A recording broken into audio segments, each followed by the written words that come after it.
closer over here. You guys should be right there. Yes, perfect.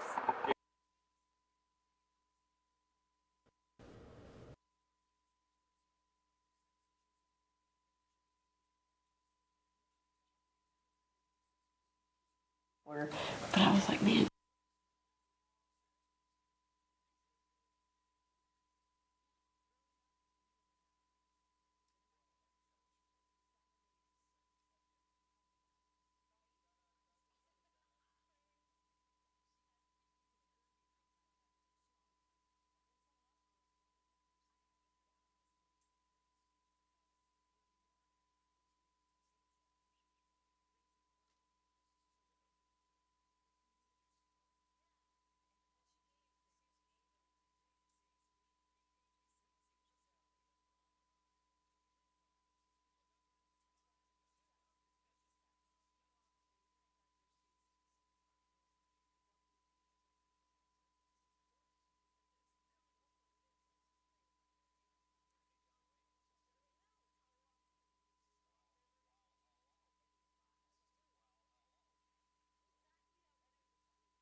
His friend Danny Joe Carter was spending the weekend with them. At the end of the day, all three headed back to Atlanta in the McIver's SUV.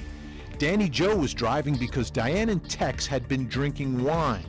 Diane was in the front passenger seat and Tex was in the back seat. When they got to downtown Atlanta on the connector, they hit traffic, so they took the Edgewood exit. As they got off the road, Tex was concerned about the neighborhood they were in, so he asked Diane to hand him his gun from the console. They continued driving up Piedmont Road, and somewhere between 12th and 14th Street, the gun went off. The bullet traveled through the front passenger seat and struck Diane. She died the next day at the hospital. Tex McIver says it was an accident, but prosecutors say it's murder. This is the trial of Tex McIver. Huge day inside the courtroom. The judge allowed the jury to take a look at the SUV and get inside the SUV, the same one that Tex McIver was in when he shot and killed his wife, Diane. No cameras were allowed there, but our photographer, Jefferson, was there as the jury was watching. Describe the scene for us. All right, we're in a concrete sally port where they bring in prisoners. What was the process? How did they do it? The jurors went up one at a time. Each juror took about a minute and a half. Some jurors took as long as 2 minutes. Some got in all 4 doors. Some only got in 2 doors. They were allowed to sit in each of the 4 seats. Yes. Any notable reaction from any of the jurors? No, it just seemed like they were just looking at another car. So now the jury clears out and then the media is allowed to examine the SUV? Absolutely. What struck you about what you saw inside? Follow the dowel. Because of the placement of the armrest with the door closed, it would have been impossible for you to have the gun like this and match up with the dowel. But if you turned your hand either like this or the other way, laying it flat like this, either side, it matched up perfect. The defense version and explanation of how that gun had to be was consistent with your own examination of the scene. I saw it. Yeah, I saw the whole thing. Yeah, it was perfect. What happens next if Tex McIver is found guilty? If Tex McIver is found guilty, the first thing that would happen in the courtroom is a decision about whether or not his bond gets revoked, because he's facing life in prison either with or without parole. So at that point, where does Tex McIver go? Pending his sentencing, pending his appeal. That's where the legal battle will be between the defense and the prosecution. Obviously, prosecutors will want him locked up immediately, and the defense will do whatever they can to try to keep him out until sentencing and then keep him out until the appeal is heard. Both of those very unlikely. What happens next if Tex McIver is found not guilty? Game over for prosecutors. Tex McIver will walk out of that courtroom a free man and will never be able to be charged with those counts, with those allegations ever again. Jeopardy attaches. You can't try the same person twice for the same crime. Tex McIver will be free. What are the possible outcomes for Tex McIver? Well, you got to go to the indictment and take a look at all of the charges, because they can be guilty or not guilty on all of them with different sentences. Count 1, murder. Guilty, life with or without the possibility of parole. If he's found not guilty, the jury can still consider involuntary manslaughter, which is 1 to 10 years. Count 2, felony murder, same sentence as malice murder, life in prison with or without the possibility of parole. Count 3, aggravated assault. That's 1 to 20 years if he's found guilty. Count 4, possession of a firearm during the commission of a felony. That is 5 years mandatory, running consecutively to whatever felony he's found guilty of. And count 5, witness tampering, that is 2 to 10 years in prison. So if Tex McIver is found not guilty of murder, that's just the beginning of the story. Remember the expert from the crime lab demonstrating the weapon and pulling the trigger? Notice the trigger.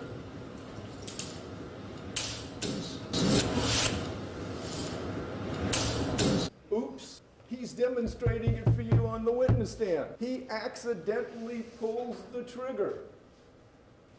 He says, oops. The auction.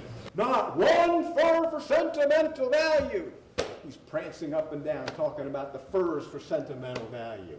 Speculation. There must have been a second will. Speculation. She must have been getting ready to foreclose on the $350,000. Speculation. They must have been arguing in private. If Mr. Rucker can convince you to speculate about 20 or 30 different things, none of which we've heard any evidence about, then we lose. We are going to vilify Tex McIver. He acted irrationally after his wife died. He was worried about money. He lacks social skills. He looks at another woman.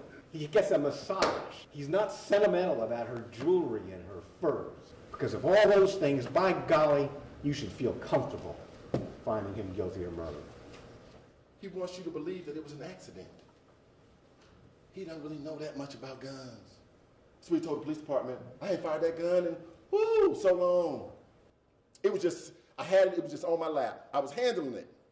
And it just went off. And you know that he says to a reporter, guns are not my thing. Did y'all see all them guns I had in here on the table? And all them different revolvers that are just like the gun he used to shoot and kill his wife. Why would he lie about that? It's because he is guilty. He is guilty. Carl, who will stand for the little girl? Who will stand for the little girl who is now dead?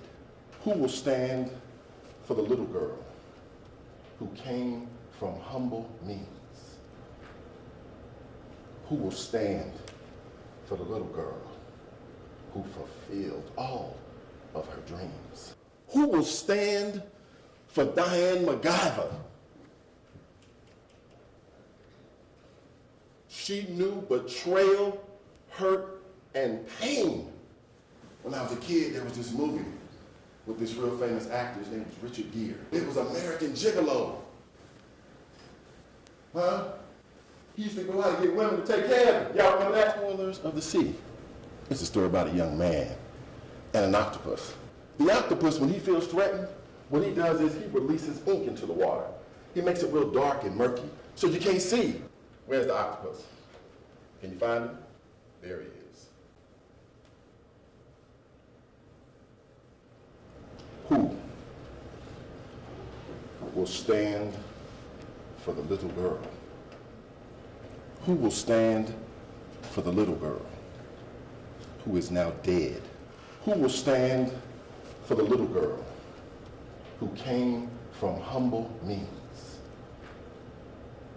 Who will stand for the little girl who fulfilled all of her dreams? Who will stand for Diane McIver? She knew betrayal, hurt, and pain. Closer over here. You guys should be right there. Yeah, it's perfect. Yeah. Yep. Right next to each other. Do you want me to hold that for you? Or you good? No, I'm good. I'm just going to be in the middle. No. I want you guys, both of you over there. Do you need duct tape? No, I'm Closer together, a little closer. There you go.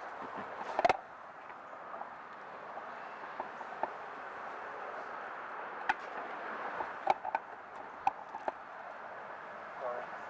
That's the end of my ears. All Ready? right. 1, 2, We are 3. rolling. Yeah, All right. I'm rolling. All right, here we go. Once again today, the jury went to go see the SUV, only this time they got to handle the gun while they were inside. And I've got two members of our 11 Live team who were there. We've got Ann and Jefferson, producer, photographer. You watched all this. Explain to me, what did you see the jury do during this view? They split up into groups of two. One juror went to the front seat, one juror went in the back seat on the passenger side and the driver's side. And just like Danny Joe and Tex, and replayed that scene in groups of two the whole way through the jury. Were they handling the gun, Ann? Yes, the person who was always sitting in the back where Tex would have been sitting, they brought the actual gun with them into the vehicle. How long did all this take today? 22 minutes. 20, and could you see any sort of reaction, like an aha moment or anything from this jury? I saw some of the jurors who got into the driver's seat were like looking back and looking into the rearview mirror. I'm assuming to check and see if they could see the gun from where they were. I think it was juror 61 who like did 2 trips around. Oh yeah. 61. 61. The Yeah. famous We know juror 61. 61. She was taking a lot of notes. She took a lot of notes and she went into every door twice, like twice around the car. All right. Anything else folks should know about what happened today? They said they didn't want to take a lunch, and then they took an hour lunch. That's- you sat in the back seat. I did. Yes. What was it like? Well, it was really eerie, and you can see the bullet hole right there. I don't know if I'm the best to recreate what Tex would have felt because I'm smaller, but some of the other people said that it was like a really tight fit back there, and like with the door closed, that their arm was going into the armrest. You guys didn't get the gun though, right? The gun stayed with the jury. No. All right. No. All right. Great job, guys. Great work. Thank you. Another unbelievable day in the Tex McIver trial. Great job. Okay. Perfect. Thank you. Boom. Remember those old commercials? Here we go, folks. We're live. That's Welcome Patty. to the late feed law of Vinnie Politan. Whew, what were you doing today? I know what I was doing. I was like this the whole day, waiting for that jury to come back with a verdict in the Tex McIver murder trial. It did not happen. After all the madness on Wednesday and what happened Thursday with the view and the gun and the SUV and the notes, and we're going to work through lunch and we're going to end at 4, no verdict today. So why? Why was there no verdict today? We're going to try to answer that question for you. Got my legal dream team supersized tonight. Charles Middlestat, defense investigator to the stars right here. Here he is. Any big case in town, he's the investigator hired by all the defense attorneys out there. You're hired. Thank you. All right, good. Meg Strickler, great defense attorney joining us, and she was in court today. And Daryl Cohen, you know Daryl, come on. I know Daryl. Yeah. Daryl Cohen, former prosecutor in Fulton County, right? That's correct. And now a defense attorney and does some other work as well. All right, let me throw the first question out, which is the big question. Why? Why did we not have a verdict today? It's pretty amazing, actually. As we know, most verdicts come back on a Friday. We all expected it. You were like a kid at Christmas. You were so excited all day, texting us. You fully expected it. I mean, obviously they're deadlocked, right? Just they're not out of time. They haven't announced they're deadlocked, but clearly they're at an impasse. They haven't agreed on anything yet. I agree. I think that I had said this morning that there wouldn't be a verdict today. It's been. You said that this morning. I did. 70 witnesses, and it's only been, 2-3 days of deliberation. It's been enough time, It's but been also 3 days and a piece of a 4th day. yeah, but that's nothing with that long of a trial in real life in normal time. But also, when you saw those questions, kind of the 3 ones were very different. One was way text oriented. One was, you can read it either way. And then the emails was prosecutor oriented. So who's asking what? That showed that they are becoming hung. And if they had come to the judge today and say we're hung, the judge would have said go on back and figure it out. What do you think's going on, Daryl? Well, first of all, I want to say I was wrong because I thought we would have a verdict by Friday. Now, if Judge McBurney would have locked them up for the weekend, we'd get a jury verdict in a hurry, and that would be what I would do. What I think's going on, I think it's good for the defense.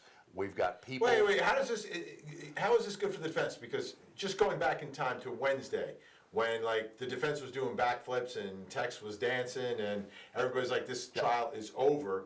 when the first note, that big note that came out that said, if we find Tex McIver guilty of counts 1, 2, 3, and 4, not guilty, can we find him guilty of count 5? So everybody's like, this is a huge win. Are you discounting that note now? I never discount anything. We don't know if that note came because one juror, 10 jurors, 11 jurors wanted to know that. That might have just been one lone person who was a hold-in, not necessarily a holdout. All right, so you're saying it's good for the defense, but Normally. Yeah, generally that is. generally, yes, but I thought in this case, it was a case of role reversing all around. We saw a closing argument from a prosecutor that sounded like a defense attorney. We had at one point, I think, a prosecutor who was hoping for a hung jury. At least on Wednesday night, he had to be hoping for a hung jury here. So why do you think the longer it goes? You think the longer it goes, there's no chance of a conviction? But doesn't Tex McIver, after that note, doesn't he want a verdict? Well, he certainly wants a verdict that says not guilty everywhere. But having said that, the longer it goes conventionally, and this jury may not be conventional, that means we've got some problems. These jurors want this, these jurors want that. I wouldn't all be surprised if we don't have a compromise verdict, but I would be surprised and, quite frankly, very disappointed, and I'm an ex-prosecutor, if they find him guilty of murder. Do you think, does anyone think there's a chance that murder is really still on the table for 12 people, these 12 people to all say guilty of murder? Who thinks that's not on the table right now? It's not. I don't think you can take it off the table. I think it's highly, highly unlikely. I mean, Yes. the reality is they clearly, I mean, we don't know how many votes they've taken, but they're obviously not in agreement. And so the fact of the matter is, in order for them to get a verdict sometime next week, someone's going to have to compromise their beliefs. Someone's going to have to compromise their principles even, right? They're going to have to be convinced. For us baseball fans, Yogi used to say, "It ain't over till it's over." And until that jury comes out and says either we're hung on one or all the counts or not guilty or guilty, we really don't know what's going on. Jurors have a tendency in many instances to go somewhere else. They bring up stuff that never happened in the courtroom. They surmise and they guess. Does it matter that Tex did or did not have an affair with his massage therapist?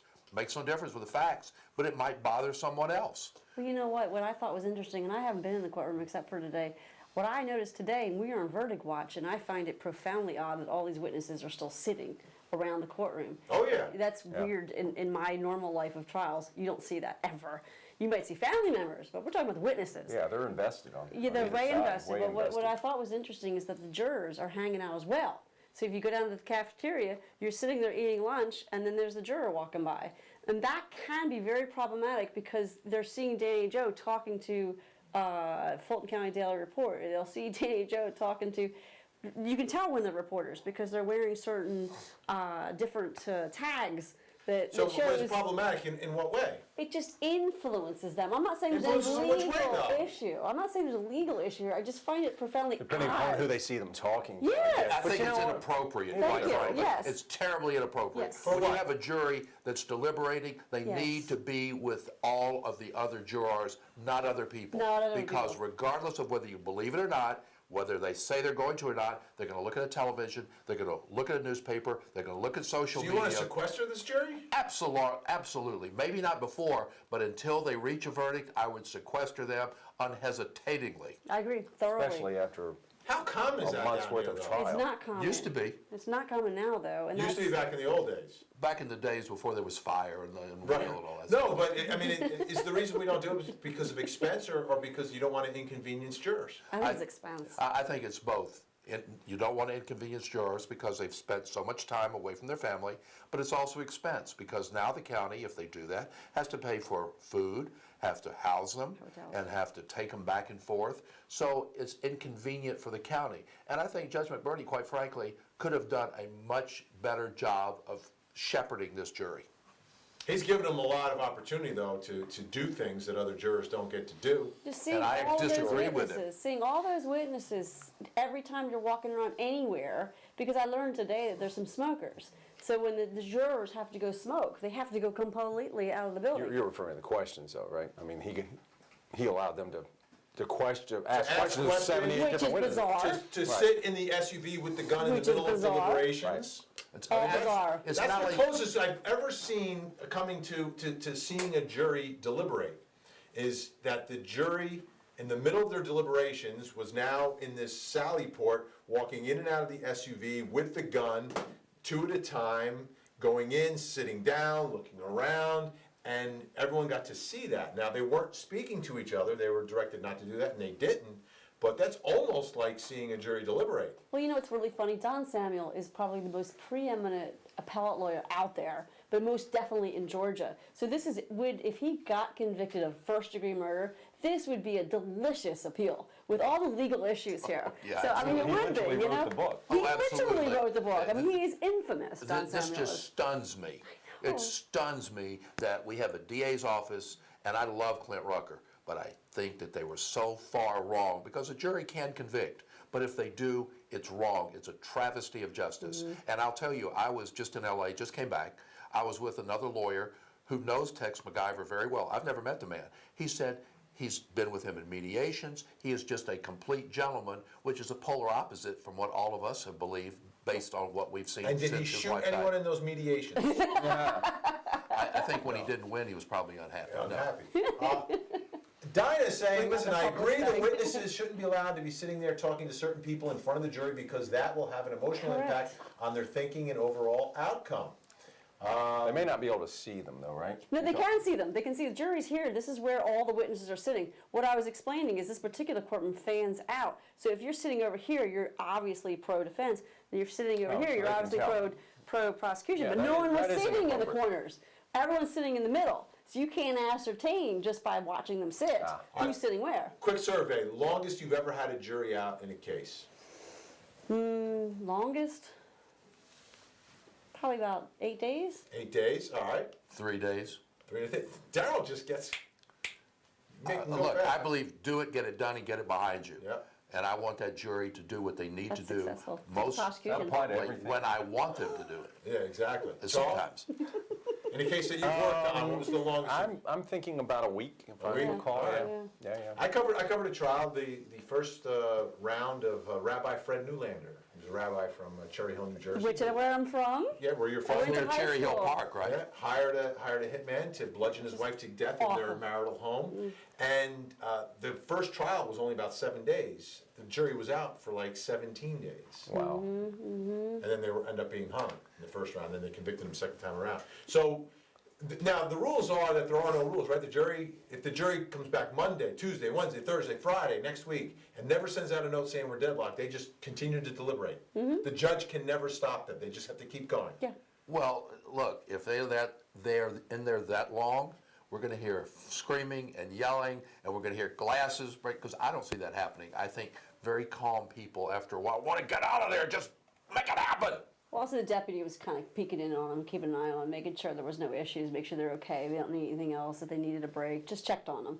So that kind of eggs them on as well. Some, non-solicited comments like, how you guys doing? Not actually asked, but you could tell that they were keeping an eye on the progress as it went. And with no dispersions upon the Waffle House, so if you give them a little Waffle House food, breakfast, lunch, and dinner, they'll come to they'll get a verdict. Waffle House has taken enough of a beating. Oh, that's what says no week or dispersions. two. Or the varsity. My point is, they're not bringing in gourmet food. No. So anybody who is a foodie is not going to be saying, I want They're to not stay in here motivated because I'm to getting hang paid out. by the day and I'm doing getting this. the swank food, Yeah, what is it? healthy swank 25 food. bucks a day? And the fancy food, all the fancy food they can eat? Catherine believes it's going to be a hung jury. Joe saying, Vinny, Agent 61 is probably here among us now. That's the one juror, right? Does anyone here believe that it could be juror 61? That could be the one that is either a holdout or part of a small holdout group? I think there's a Truthfully, no 1/12 idea. chance. Yeah, exactly. 1 in Well put. 12.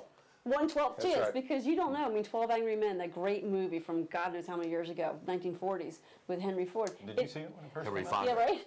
That's what I said. Did I say Henry Ford? might have. You did. Henry Ford. Henry Fonda. Well, more dated. Right after he invented the first car. And that's the one where one holdout turns the whole jury Yes, around, correct. right? Yeah. Yes. Again, I want to get back to my original question was, because after Wednesday, there was no one who believed that this could possibly be a murder conviction. Nope. I was I one of just want those. a one-word answer, yes or no. could he still be convicted of murder? Yes. No. Sadly, yes, 2 words. No. All right. Possible. Cheater. It's unlikely in my opinion, but I it's agree. certainly possible. It's awful hard to limit to one word. That's why I didn't. Yes with an explanation. And I realize that all of us are sort of making light of this trial. Of course. We're enjoying ourselves, but there's no question about the gravity and the seriousness of what Tex McIver faces if he is convicted. And All right, also now just there's the a loss question. of life here. Any idea how expensive Texas defense team is Yes. approximately? Yes. Don't you remember as part of some of the testimony you saw payment to lawyers for $187,000? It was in the trial testimony, so that kind of gives you an idea. And that But would be. the original team, is that include I the would original argue, team I mean, or just the- because I am the a current defense team? lawyer and how much I would charge, that would be low. That would be probably like the base fee when you first got arrested, and then there'd be a trial deposit, expert deposit, because you have to pay the experts in your IOLTA account. So that Trust would be account- a base. trust accounts. Sorry, trust account, I'm so sorry. Folks, you can't afford her. I know, right? No, but no, that's legitimately how much you have to charge for So, murder. See how much well, time it takes? Look, there is an old lawyer, Melvin Belli, who those of us who've been around know who he is. From San Francisco. From San Francisco, and I met him once in Dallas at an ABA convention, and he was full of himself, and I was just a young lawyer, and go, oh my God, Mr. Belli, where do you practice? And he said, the Belli building, of course. And I said, well, how do you represent guilty people? And his response to me was very interesting. By the time they've paid my fee, they've been punished enough. That's a good line. I might steal that. That's great. That's a good line. It is expensive. I want to point out that the trial is why it's so expensive. You have to drop everything and be laser focused on that case. This case, how many weeks has been? Those 3 lawyers have had to drop everything from 9 to 5 plus. Here's another question along And those they're lines. done and they're still sitting there. Right? And people are wondering about the process here, because obviously a lot of these viewers haven't been indicted and put on trial for murder. Are they billing by the hour, waiting for the jury verdict? No, How does that work? no. How does it work with I can flat easily fee? answer. It's called a flat fee. Flat fee? And you get the money up front. Okay, You can't do hourly. and No, hell white no. collar, white collar offense is hourly, but in this sort of stuff. Well, What color normally in only something appointed like is? this, they were going to charge a flat fee, and they sort of figure out their hours, and it's a guesstimate. And when they guess wrong, You get screwed. big time.